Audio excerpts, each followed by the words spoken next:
आज की रात करीब 10 बजे शहर से कुछ दूर एक सुनसान सड़क पर एक कार तेज गति से दौड़ रही थी, जिसमें 3 नौजवान लड़के अभी अभी शहर के किसी बड़े बार में शराब का नशा करके घर के लिए निकले थे। तीनों किसी चिंता में एकदम शांत बैठे थे। तभी सामने के लेफ्ट सीट पर बैठे राजू ने अंकित से डरी हुई आवाज में कहा, भाई अंकित, कल रात जो हुआ बहुत बुरा हुआ यार। राजू, तो यही बात मुझसे कितनी बार कह चुका है, मुझे याद नहीं, पर तू उसके बारे में ज्यादा सोच मत। जो हुआ वो बदलेगा नहीं। उस घटना को एक बुरा सपना समझकर भूल ही जाना हम तीनों के लिए बेहतर होगा। क्यों मोंटी, कुछ समझा?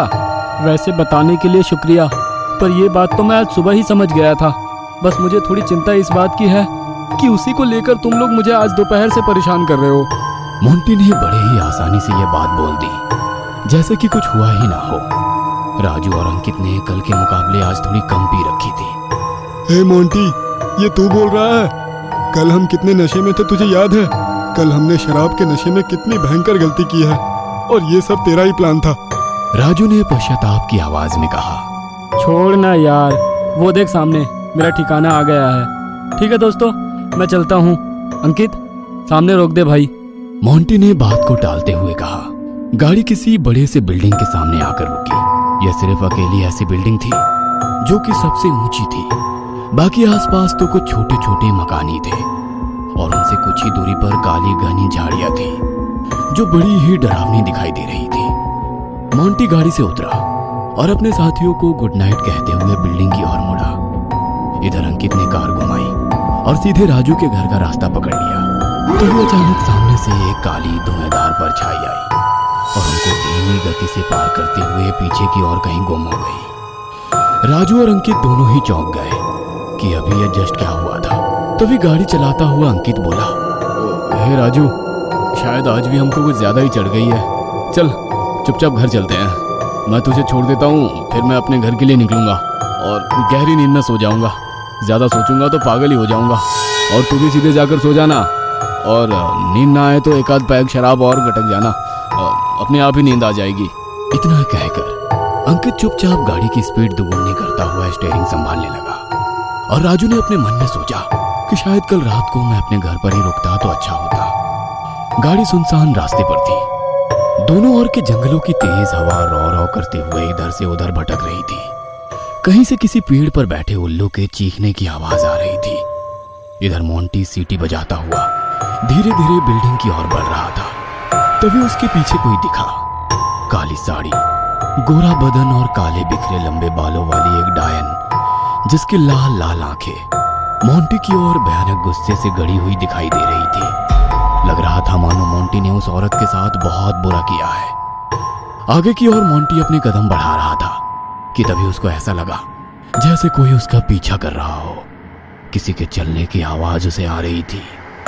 चलने की आवाज उसकी ओर धीरे धीरे तेज होने लगी। उसने जैसे ही पीछे मुड़कर देखा, उसे वहां कोई भी दिखाई नहीं दिया। उसे लगा शायद उसका वहम होगा। उसने सामने देखा, तभी अचानक वो डायन उसके चेहरे के एकदम करीब आ गई और डरावनी हंसी से गायब हो गई। मोंटी कांप उठा। वो बहुत डर गया था। डर के मारे उसके शरीर से पसीना निकलने लगा। वो सीधे एस्केलेटर की ओर भागा। वो अंदर गया और सीधे 10वें माले का बटन दबाकर डर के मारे कांपने लगा। एस्केलेटर का दरवाजा बंद हुआ और मशीन चलने लगी। कुछ फ्लैट्स पार करने के बाद एस्केलेटर की लाइटें जगमगाने लगी और अचानक बंद हो गई। जैसे ही उजाला हुआ, सामने वही डरावनी डायन का भयानक चेहरा दिखाई दिया। मोंटी की बोलती बंद हो गई। वह जोर से चिल्लाना चाहता था, पर उसके मुंह से एक आवाज तक नहीं निकल पा रही थी। वह पूरे तरीके से डर चुका था। तभी अंधेरा हो गया। मोंटी ने जैसे ही अपनी आंखें बंद की, उजाला हो गया। उसने सामने देखा, उसे वो दिखाई नहीं दी। 10वां माला आ चुका था। हाथों से अपने चेहरे का पसीना पोंछते हुए उसने ऊपर देखा। वो डायन ऊपर एस्केलेटर पर लटकी हुई मोंटी की ओर डरावनी हंसी में देखे जा रही थी। एस्केलेटर का दरवाजा पूरा खुलने को ही था कि मोंटी तुरंत ही वहां से भाग निकला और अपने रूम की चाबी जेब से निकालकर अपने दरवाजे पर आ गया। उसने लॉक खोला, दरवाजा बंद किया और सीधे अपने बिस्तर की ओर पलायन किया। उसने बिस्तर से चादर उठाया और अपने पूरे शरीर को उस चादर से बिस्तर में छिपा लिया। वो डर के मारे कांप रहा था कि तभी अचानक किसी ने पैरों की ओर से चादर को खींचा।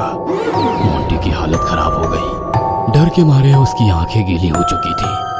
तभी उसे किसी के जोर जोर से हंसने की आवाज आने लगी। मोंटी ने बिस्तर पर बैठे बैठे सामने की दीवार पर कुछ देखा। वह डायन मोंटी की ओर अपनी लाल आंखें और चेहरे की डरावनी हंसी को टिकाए धीरे धीरे दीवार से नीचे उतर रही थी। मोंटी समझ चुका था कि उसके साथ ये सब क्या और क्यों हो रहा है। उसके सामने कल रात का सारा दृश्य आने लगा। उसे लगने लगा कि उसका समय आ चुका है, अब वो नहीं बचेगा। वह जानता था कि ये डायन कौन है जो उसके साथ ऐसा कर रही है। वह डरते हुए एकटक उस दीवार से उतरती हुई डायन को शून्य की स्थिति में घूर रहा था कि तभी अचानक वो डायन मोंटी की ओर झपटी और उसे खिड़की से बाहर फेंक दिया। वह हवा में था कि तभी वो नीचे की ओर सरसरा कर गिरने लगा।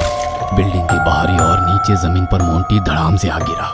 उस डायन ने टूटी खिड़की से जमीन पर गिरे मोंटी को देखा और बड़ी सी हंसी में वो कहीं गायब हो गई। इधर राजू को उसके घर छोड़ अंकित अपने घर के लिए निकला। आसपास इतना सन्नाटा था कि उस सन्नाटे में उसे घुटन सी होने लगी। अकेली सड़क पर अंकित ने अपनी गाड़ी की स्पीड एकदम से बढ़ाई और सनसन करते हुए गाड़ी को भगाने लगा ताकि वो घर जल्दी पहुंच सके। उसने सोचा कि मेरा घर अभी 18 किलोमीटर की दूरी पर है, क्यों ना गाने ही सुनता चलूं, तो ये भयानक सन्नाटा खत्म हो जाएगा। वो कोई पुराना सा गाना लगाने ही जा रहा था कि तभी अचानक उसकी गाड़ी से किसी के टकराने की आवाज हुई। उसे लगा कि उसने किसी को जैसे अपने गाड़ी के पहियों तले कुचल दिया हो। उसने गाड़ी का ब्रेक पकड़ा और अपने दाईं ओर के दरवाजे के छोटे से आईने में पीछे झांक कर देखा। सड़क पर बेहोशी की हालत में कोई स्त्री उसे दिखाई दे रही थी। अंकित ने दरवाजा खोला और पीछे सड़क पर पड़ी उस स्त्री की ओर जाने लगा। उसकी धड़कन तेज हो गई। उसने सोचा कि अब ये मुझसे क्या हो गया। उसका शरीर कांपने लगा। उसके माथे से डर की एक लहर उमड़ रही थी। वह धीरे धीरे उस स्त्री की ओर पहुंचा। उसने उस स्त्री के कांधे को पलट कर देखा। अचानक उस स्त्री ने डरा देने वाली हंसी में अपनी लाल आंखें खोली। यह स्त्री वही डायन थी जिसने अभी अभी मोंटी को खिड़की से फेंका था। अंकित के पैरों तले जमीन खिसक गई। वह एकदम से चौंक कर पीछे हट गया और डर के मारे उसकी सांस फूल गई। वह भागकर गाड़ी के पास गया। वह डायन सड़क पर खड़ी होकर उसे देख रही थी। अंकित ने गाड़ी का दरवाजा खोला और अंदर बैठकर गाड़ी स्टार्ट की। दरवाजा लॉक करके आईने में उसने पीछे देखा। उसे वहां कोई भी नजर नहीं आया। उसने सनसनाकर गाड़ी भगाई। गाड़ी चलाते हुए वो ऐसे कांप रहा था जैसे किसी काम के बोझ तले वो बहुत थक चुका हो। वह इतना डर चुका था कि गाड़ी को बहुत तेज रफ्तार से सामने की ओर भगा रहा था। तभी उसने ऊपर की बीच वाले छोटे आईने में पीछे उस डायन की एक झलक देखी। वह एकदम से चौंक गया और डरते हुए उसने पीछे देखा। उसे वहां कोई भी नजर नहीं आया। पीछे की सीट उसे एकदम खाली दिखी। उसने जैसे ही आगे की ओर देखा, उसके सामने वाले बड़े कांच पर वो डायन उल्टी लटक कर उसे देख रही थी। अंकित ने अपना सारा संतुलन खो दिया और स्टीयरिंग को एकदम से तेजी से अपने बाईं ओर घुमाकर सामने किसी पेड़ पर एक जोरदार टक्कर मार दी। गाड़ी की स्पीड बहुत